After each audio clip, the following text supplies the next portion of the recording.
সুপ্রভাত। আজকের দিনটি সবার খুব ভালো কাটুক। শুরু করছি মায়ের কথা।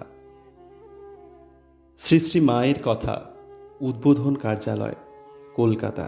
ঠাকুরঘরের পাশের ঘরটির উত্তরধারে মাদুর কিংবা কম্বল পাতিয়া দেওয়া হইত। মা সকালবেলা ওইখানটিতে অনেক সময় বসিতেন।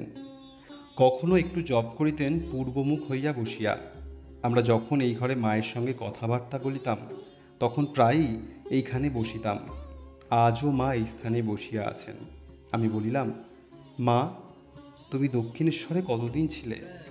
মা বলিলেন, তা অনেক দিন ছিলাম, 16 বছরের সময় এসেছি।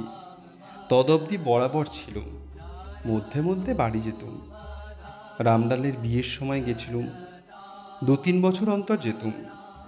আমি বললেন, একা থাকতে? মা বললেন, কখনো কখনো একা ছিলুম, আমার শাশুড়ি থাকতেন। মধ্যে মধ্যে গোলাপ, গৌরদাসী এরা সব থাকতো। ওইটুকু ঘর, ওরই মধ্যে রান্না, থাকা, খাওয়া সব। ঠাকুরের রান্না হতো, প্রায়ই পেটের অসুখ লেগেছিল কিনা, কালীর ভোগ সহ্য হতো না। অপর সব ভক্তদের রান্না হতো।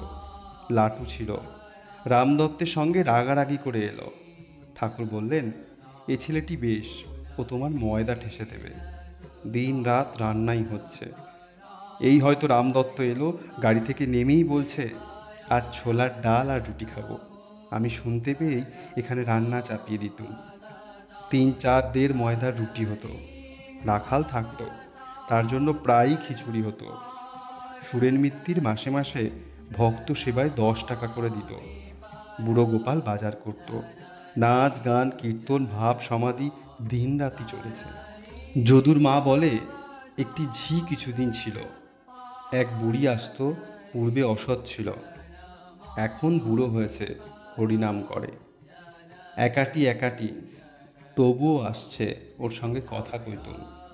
একদিন ঠাকুর দেখে বললেন, ওনাকে এখানে কেন? আমি বললুম, ও এখন ভালো কথাই তো কয়, হরি কথা কয়, তাতে দোষ কি? মানুষের তো আর মনে সবসময় পূর্বভাব থাকে না। তিনি বললেন, ছি ছি, বেশ্যা, ওর সঙ্গে কি কথা, শত হোক, রাম রাম। পাছে কুবুদ্ধি শিখায়, এই ভয়ে তিনি ওসব লোকেদের সঙ্গে কথাটি পর্যন্ত কইতে নিষেধ করতেন। এত করে আমাকে রক্ষা করতেন। কামারপুকুরে একজন তাকে দেখতে এসেছিল। লোকটা ভালো নয়। সে চলে যাওয়ার পর ঠাকুর বললেন, ওরে, দে দে, ওখানটা একঝোড়া মাটি ফেলে দে। কেউ ফেলতে না যাওয়ায় নিজেই কোদালটা নিয়ে ঠন ঠন করে খানিকটা মাটি ফেলে দিয়ে তবে ছাড়লেন। বললেন, ওরা যেখানে বসে মাটি শুদ্ধ অশুদ্ধ হয়। বাঙাল দেশীয় দুর্গাচরণ আসত, তার কি গুরুভক্তিই ছিল। ঠাকুরের অসুখের সময় তার জন্য 3 দিন খুঁজে খুঁজে আমলকি এনে দিলে। 3 দিন আহার নিদ্রা নেই। একবার শাল পাতে প্রসাদ দিল, পাতা শুদ্ধ খেয়ে ফেলল। কাল শুকনো চেহারা, কেবল চোখ দুটো বড় আর উজ্জ্বল ছিল, প্রেমের চক্ষু, সর্বক্ষণ প্রেমাশ্রুতে ভেজা থাকত। তখনকার কত সব কেমন ভক্ত ছিল। এখন যারা আসছে কেবল বলছে, ঠাকুর দেখিয়ে দাও।